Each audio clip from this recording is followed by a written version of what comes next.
Go. Okay guys, magandang araw ng Biyernes, no? Ngayon, ang ating subject ngayon ay kung paano mag-signal o tumawag ng goaltending and interference or basket interference, no?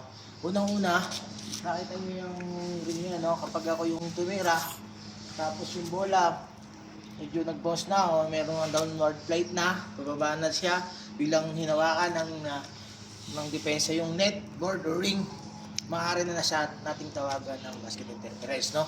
Goaltending. Okay, paano ba piniwisil yan? Dito po yan.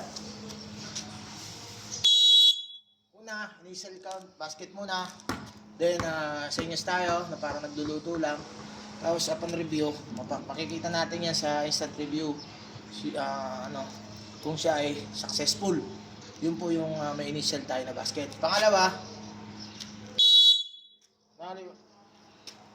yan naman po tinatawag natin na offensive basket interference, no? Kapag yung kakampi niya ang mag-cause ng pagkakabasket ng tira ng kanyang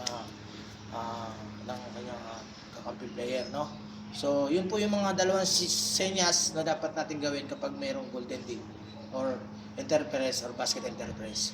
Okay, salamat guys sa pagsama nyo sa akin sa pag-support ng aking mga videos.